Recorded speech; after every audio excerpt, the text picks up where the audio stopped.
Alright, today we're going to read chapters 9, 10, and 11 of Sideways Stories from Wayside School. And chapter 9 is Mauricia. Mauricia liked ice cream. She was sweet and pretty and could beat up any boy in Miss Jules' class. Everybody liked Mauricia, except Kathy, but then she didn't like anybody. Mauricia only liked ice cream. Every day, Mauricia brought an ice cream cone to school and kept it in her desk until lunchtime. At first, she brought chocolate ice cream every day, but she soon tired of chocolate ice cream, so she started bringing vanilla. But then she got tired of vanilla too. Then she got tired of strawberry, fudge ripple, butter pecan, pistachio, and burgundy cherry, in that order. And then a terrible thing happened. Mauricia got tired of ice cream. By the time her desk was a mess and everything in it was sticky. Everybody liked Mauricia, but Mauricia didn't like anything. Miss Jules hated to see Mauricia unhappy. "I don't understand it, Miss Jules," cried Mauricia. "There just aren't any good flavors anymore." So Miss Jules worked all night. The next day she brought in a new flavor of ice cream for Mauricia. It was Mauricia-flavored ice cream. "Everybody will like it," thought Miss Jules, "because everybody likes Mauricia." "Here you are, Mauricia," said Miss Jules. "Mauricia-flavored ice cream." Everybody gathered around, and as Mauricia tasted it, they hoped she'd like it. Mauricia took a lick. "Well," said Miss Jules.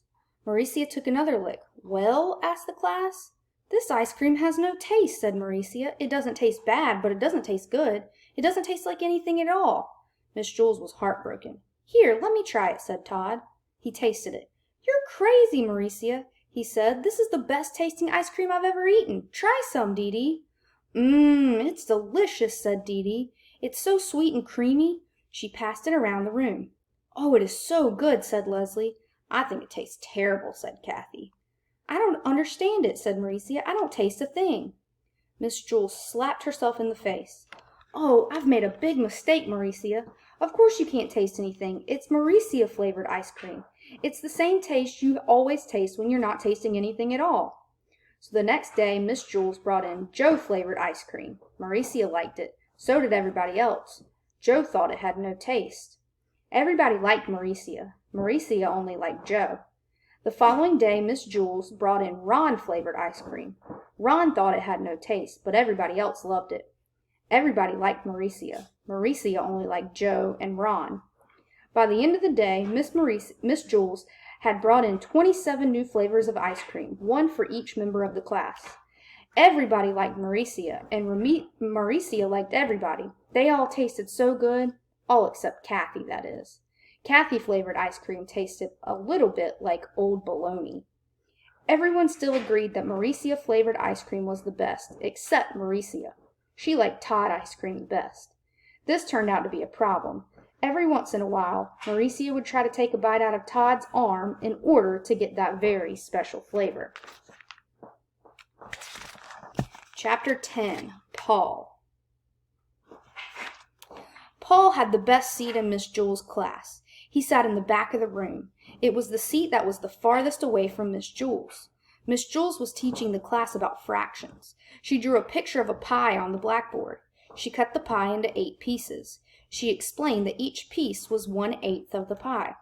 Paul never paid attention. He didn't see the picture of the pie. He didn't see anything. Well, he did see one thing. Actually, he saw 2 things. He saw Leslie's 2 pigtails. Leslie sat in front of Paul. She had 2 long brown pigtails that reached all the way down to her waist. Paul saw those pigtails, and a terrible urge came over him. He wanted to pull a pigtail. He wanted to wrap his fist around it, feel the hair between his fingers, and just yank. He thought it would also be fun to tie the pigtails together, or better yet, tie them to her chair. But most of all, he just wanted to pull one. Slowly he reached for the one on the right. "No! What am I doing?" he thought. "I'll only get into trouble." Paul had it made. He sat in the back of the room. He paid no attention to anyone, and no one paid any attention to him. But if he pulled a pigtail, it would be all over. Leslie would tell on him, and he'd become the center of attention. He sighed and slowly withdrew his arm. But Paul couldn't ignore those pigtails. There they were, dangling right in front of him, just begging to be pulled. He could close his eyes, but he couldn't make the pigtails disappear. He could still smell them and hear them. He could almost taste them. Maybe just a little tug, he thought. No, none. There they hung, easily within his reach. We'll let them just hang there, thought Paul. It would be foolish to pull one, no matter how tempting they were. None of the other children in the class pulled pigtails. Why should he? Of course, none of the other children sat behind Leslie either. It was just a simple matter of being able to think clearly, that was all. Paul thought it over, and he decided not to pull one. It was as simple as that. Suddenly, his arm shot forward. He grabbed Leslie's right pigtail and yanked. "Yeah!" screamed Leslie. Everybody looked at her. "Paul pulled my pigtail," she said. They all looked at Paul. I couldn't help it," said Paul. "You'd better learn to help it," said Miss Jules. She wrote Paul's name on the blackboard under the word discipline. "Tell Leslie you're sorry." "I'm sorry, Leslie," said Paul. "Humph," said Leslie. Paul felt horrible. Never again would he pull another pigtail. Except there was one problem. He still wasn't satisfied. He had pulled the right one, but that wasn't enough. He wanted to pull the left one too. It was as if he had heard a little voice coming from the pigtail saying, "Pull me, Paul, pull me." "I can't," Paul answered. "My name's already on the blackboard under the word discipline." "Big deal," said the pigtail. "Pull me." "No way," said Paul. "Never again." "Oh, come on, Paul, just a little tug," urged the pigtail. "What harm could it do?" "Lots of harm," said Paul. "Leslie will scream and I'll get in trouble again." "Boy, that's not fair," whined the pigtail. "You pulled the right one. Now it's my turn." "I know, but I can't," said Paul. "Sure you can," said the pigtail. "Just grab me and yank." "No," said Paul. "It's not right." "Sure it is, Paul," said the pigtail. "Pigtails are meant to be pulled. That's what we're here for." "Tell that to Leslie," said Paul. "Leslie won't mind," said the pigtail. "I promise." "I bet," said Paul, just like she didn't mind the last time. "You just didn't pull hard enough," said the pigtail. "Leslie likes us pulled real hard." "Really?" asked Paul. "Cross my heart," said the pigtail. "The harder the better." "Okay," said Paul, "but if you're lying—" "I promise," said the pigtail. Paul grabbed the left pigtail. It felt good in his hand. He pulled as hard as he could. "Yeah!" screamed Leslie. Miss Jules asked, "Paul, did you pull Leslie's pigtail again?" "No," said Paul. "I pulled the other one." All the children laughed. "Are you trying to be funny?" asked Miss Jules. "No," said Paul. "I was trying to be fair. I couldn't pull one and not the other." The children laughed again. "Pigtails aren't meant to be pulled," Paul concluded. "Pigtails are meant to be pulled," Paul concluded. Miss Jules put a check next to Paul's name on the blackboard under the word discipline. But at last Paul was satisfied. True, his name was on the blackboard with a check next to it, but that really didn't matter. All he had to do was stay out of trouble the rest of the day and his name would be erased. It's easy to stay out of trouble when you have the best seat in the class. In fact, Paul could do this every day. He could pull Leslie's pigtails twice and then stay out of trouble the rest of the day. There was nothing Leslie could do about it.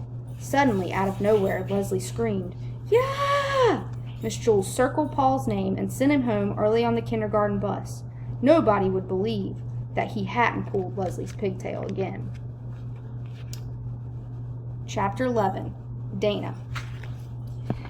Dana had 4 beautiful eyes. She wore glasses, but her eyes were so beautiful that the glasses only made her eyes prettier. With 2 eyes, she was pretty, but with 4 eyes, she was beautiful.